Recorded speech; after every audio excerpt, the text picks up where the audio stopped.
Olá, bem-vindos a mais uma exploração profunda aqui conosco.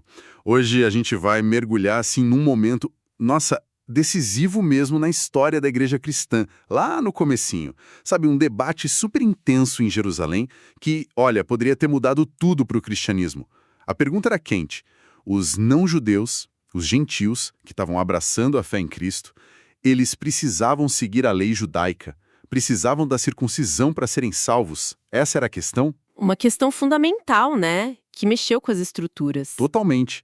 E para entender isso, a gente está olhando aqui trechos de bíblias de estudo muito boas, como a Holman, a Nova Almeida Atualizada, a NA. E também um comentário bíblico bem focado nesse capítulo, Atos 15, ali dos versículos 1 a 35, são fontes ótimas para a gente desvendar isso. Exato. Nossa missão aqui é entender esse conflito, sabe? Quais eram os argumentos de cada lado, qual foi a decisão final lá em Jerusalém e por quê, né? Por que isso foi tão crucial para que o cristianismo saísse das fronteiras judaicas e fosse para o mundo. Vamos juntos nessa análise, então. Bora lá. Então, vamos tentar imaginar a cena. Paulo e Barnabé tinham acabado de voltar para Antioquia, lá na Síria. Foi a primeira viagem missionária deles, uma viagem longa, difícil, mas com um resultado incrível. Muitos gentios, muitos não-judeus tinham crido em Jesus. Devia ter uma festa rolando lá em Antioquia. Uma celebração, com certeza. Um sentimento de vitória, de missão cumprida, né? Pois é. Só que essa alegria, ela é interrompida. Chega um pessoal da Judéia. Eles vinham de dentro da igreja de Jerusalém, mas eram ligados àquele grupo dos fariseus que tinham crido.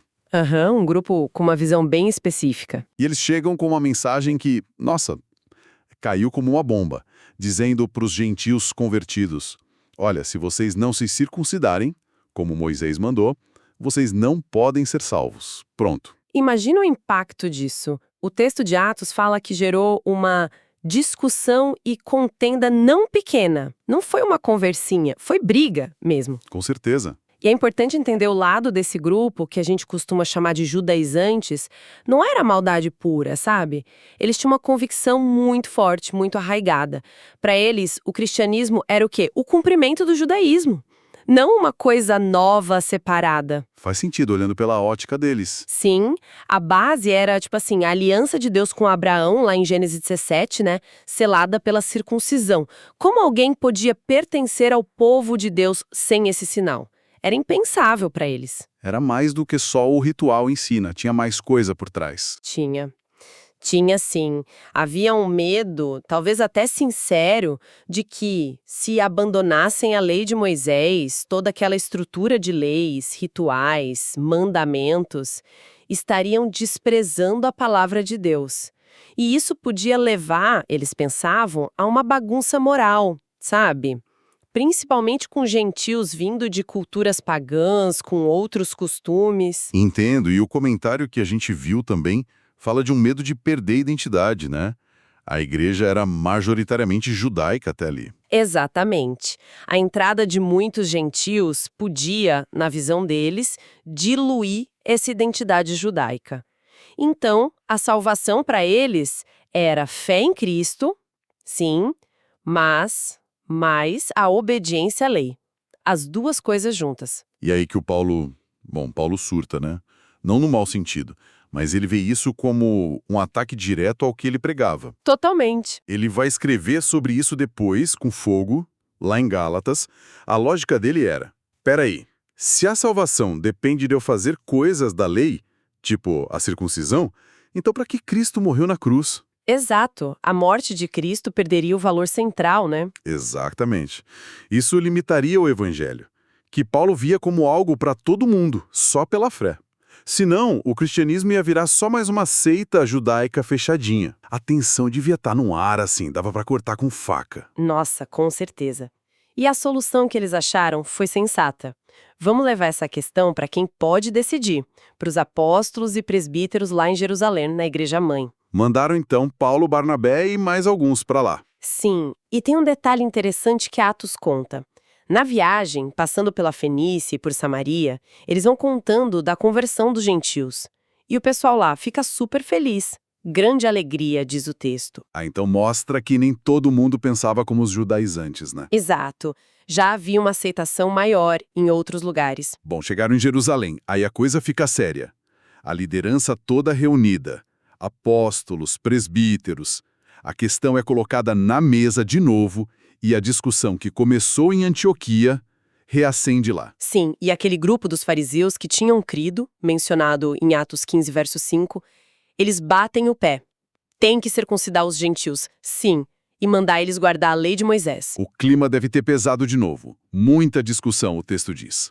Até que Pedro se levanta. A fala de Pedro é um divisor de águas. E ele não vem com teoria, não. Ele vem com a experiência dele, que ele entende como ação de Deus. Ele lembra a todo mundo, gente, vocês sabem, Deus me escolheu lá atrás para ser o primeiro a levar o evangelho para os gentios. Ele tá falando de Cornélio, o centurião romano, né? Aquela história lá de Atos 10. Que todo mundo ali conhecia, claro. E qual foi o argumento central dele, baseado nisso? Foi direto ao ponto e muito forte. Ele disse basicamente, olha, Deus deu o Espírito Santo para eles, para os gentios que creram. Do mesmo jeitinho que deu para nós, judeus crentes. Deus não fez diferença nenhuma entre eles e nós. Essa frase é a chave. Nenhuma diferença. Nenhuma. E como Deus aceitou eles, Pedro continua, purificando o coração deles pela fé. Não foi por circuncisão, não foi por guardar a lei cerimonial, foi pela fé. Pela fé. Ponto. Exato. Aí ele joga a pergunta, quase uma bronca. Então, por que vocês agora querem tentar a Deus? Quer dizer, desafiar o que Deus já mostrou. Querendo colocar sobre os gentios um jugo, ele usa essa palavra forte, jugo, para a lei mosaica, que nem nossos pais nem nós mesmos conseguimos carregar. Nossa. Quer dizer, se nem a gente aguentou viver perfeitamente sobre a lei para ser salvo, por que vamos exigir isso deles agora? Exatamente, e ele conclui de forma poderosa, unindo todo mundo. Nós cremos que somos salvos pela graça do Senhor Jesus e eles também são salvos do mesmo modo. Ou seja, é graça para todo mundo. Fim de papo. Uau!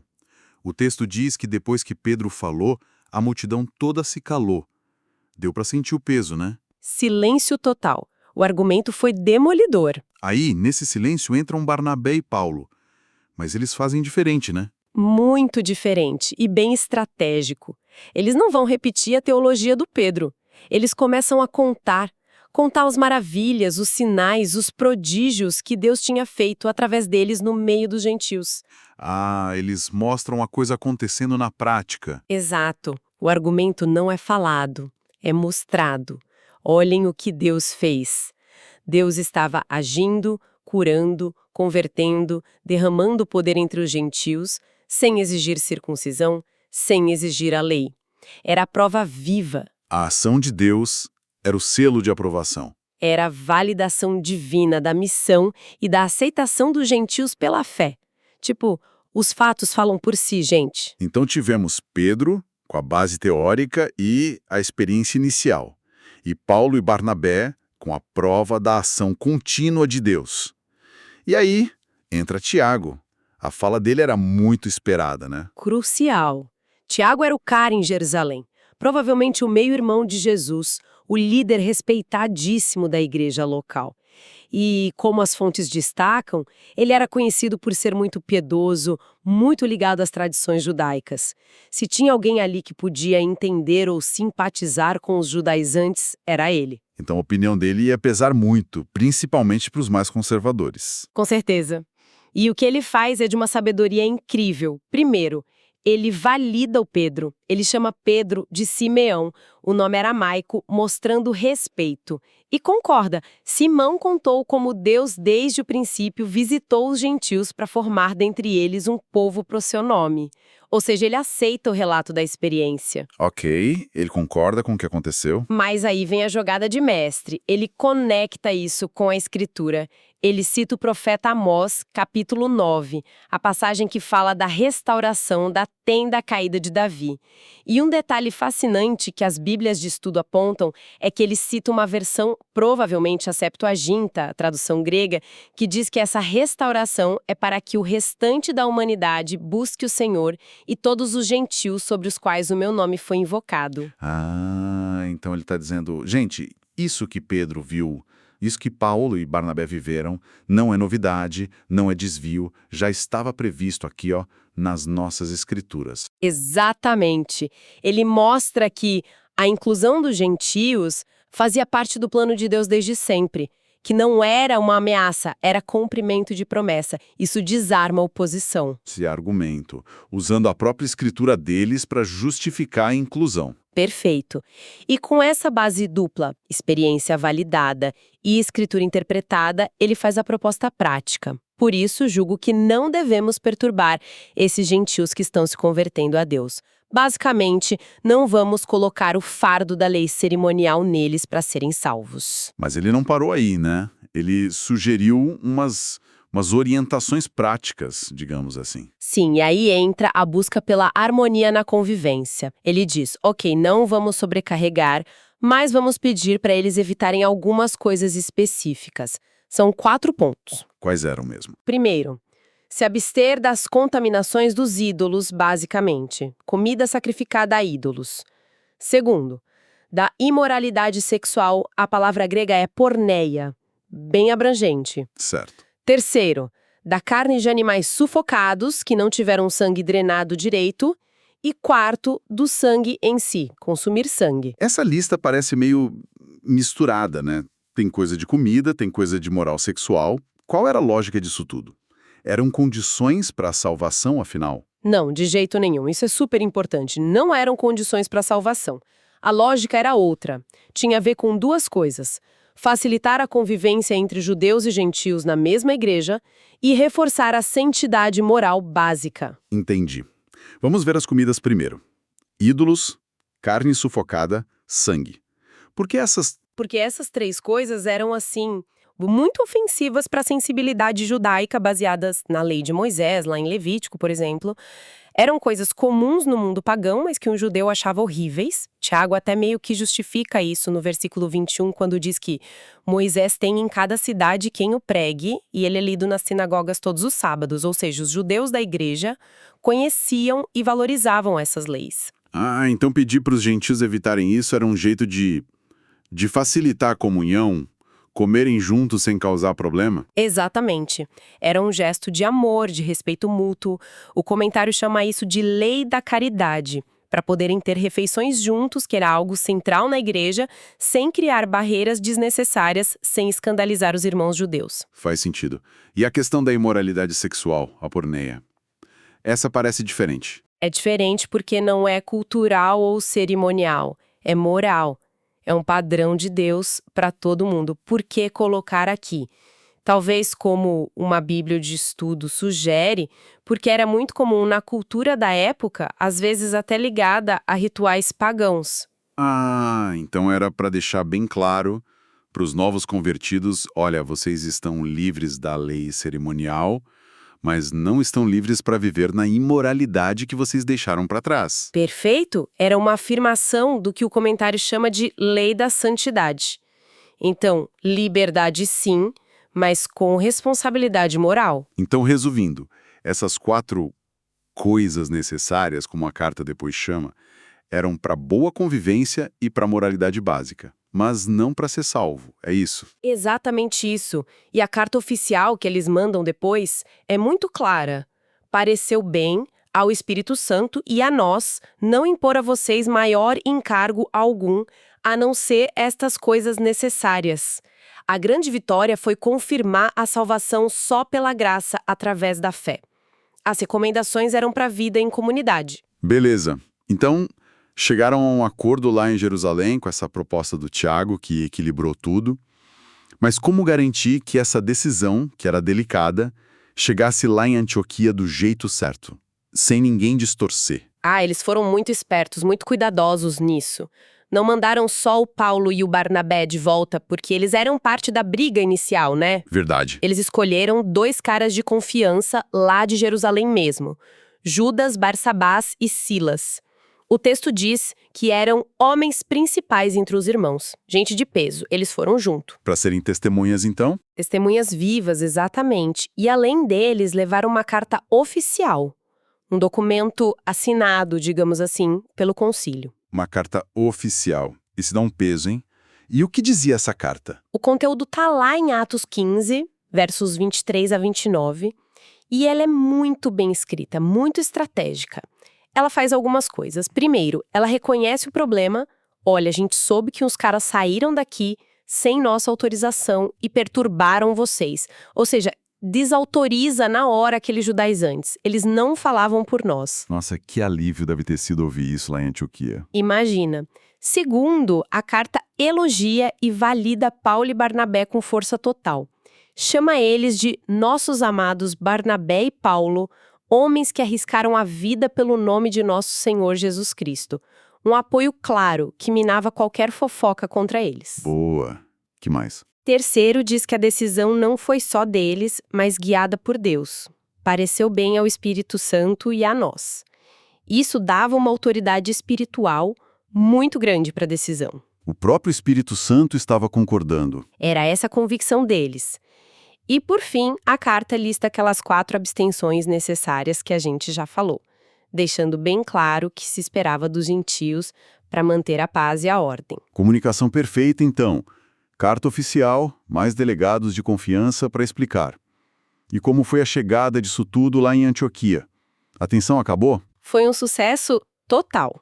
O texto diz que a igreja lá leu a carta e alegrou-se pela consolação ou pela exortação, a palavra grega pode ter os 2 sentidos, mas o ponto foi recebida com alívio, com alegria. Acabou a confusão, né? Acabou a confusão principal, a decisão trouxe clareza, trouxe paz, unidade, e o Judas e o Silas, que também eram profetas, tinham esse dom de falar da parte de Deus. Eles não só entregaram a carta, ficaram um tempo lá, ensinando, encorajando, fortalecendo os irmãos com muitas palavras. Ah, então eles deram um suporte extra. Sim, a presença deles vindo direto de Jerusalém ajudou a consolidar a decisão. Depois, o Judas voltou para Jerusalém, mas o Silas ficou. E aí, curiosamente, ele acaba virando o companheiro de Paulo na segunda viagem missionária. Que legal. E Paulo e Barnabé ficaram lá em Antioquia ensinando também, né? Agora com essa questão resolvida. Exatamente, continuaram o trabalho agora com essa base definida. Olhando para trás agora, depois de tudo isso, qual é o grande significado? Por que esse concílio de Jerusalém foi tão importante assim? O significado é imenso. Foi um momento que mudou o curso da história, sem exagero. As fontes que a gente leu destacam várias coisas, mas acho que dá para resumir em alguns pontos principais. Manda ver. Primeiro, e talvez o mais importante, preservou a liberdade do evangelho. Ficou decidido que a salvação é pela graça, pela fé em Cristo. Ponto. Não precisa de obras da lei, como a circuncisão. Foi isso que abriu a porta para o cristianismo ser uma fé mundial, para todos, não só para os judeus. Essencial. O que mais? Segundo, manteve a unidade da igreja. Ok, a gente sabe pelas cartas de Paulo que a briga com os judaizantes não sumiu do mapa de uma hora para outra, mas o concílio evitou uma divisão feia, imediata, catastrófica entre judeus e gentios na igreja. Buscaram um caminho de unidade, mesmo com diferenças. Um esforço pela unidade, né? Sim. Terceiro, deixou um modelo para resolver conflitos, o jeito que eles fizeram. Se reunir, ouvir os testemunhos, a experiência, a ação de Deus, consultar as escrituras, buscar a direção do Espírito Santo, chegar num consenso e comunicar bem. Isso virou um exemplo para a igreja lidar com outras tretas teológicas depois. Bem interessante esse processo. Muito. Quarto, mostrou o equilíbrio entre liberdade e responsabilidade. Ficou claro, ser livre em Cristo não é oba-oba, fazer o que der na telha. A liberdade anda junto com a responsabilidade moral, a santidade e com o amor ao próximo, a caridade que inclui não ofender o outro sem necessidade. Liberdade com limites, então. Exato. E, por último, quinto, ressaltou o valor da escritura e da experiência juntas, guiadas pelo Espírito. A decisão não foi só teoria, nem só o que a gente sentiu, foi a combinação. A experiência do que Deus estava fazendo com Pedro, Paulo, Barnabé foi confirmada e interpretada pela Escritura, com Tiago citando Amós. Excelente resumo. Então, o concílio foi esse marco. Gentios bem-vindos pela fé. Não precisam virar judeus para serem salvos. A salvação é pela graça. Mas, para viverem juntos em paz e para mostrarem que a fé mudou vocês, evitem essas práticas aqui que eram comuns no paganismo ou que ofendem demais seus irmãos judeus. Perfeito, é isso. E isso deixa a gente pensando, né? O concílio resolveu a questão teológica central, o que é preciso para ser salvo incluído. Mas a vida real, o dia a dia, as complexidades de como gente de culturas tão diferentes ia conviver com respeito, com amor, isso continuou sendo um desafio. A gente vê isso em outros lugares do Novo Testamento. Verdade. E a pergunta continua hoje, né? Como é que uma comunidade de fé, hoje, em qualquer lugar, consegue equilibrar o acolhimento de gente diferente com a fidelidade naquilo que é essencial? Como a gente busca uma unidade de verdade que não ignore as tensões que surgem por causa de costumes, tradições, sensibilidades diferentes, mesmo quando não é questão de salvação? É uma dança delicada. Uma dança constante entre a verdade teológica, o amor na prática e a sensibilidade cultural. É um desafio que pede a mesma sabedoria, a mesma humildade e a mesma busca pela direção do Espírito que a gente vê lá em Atos 15, né? Fica aí pra gente refletir.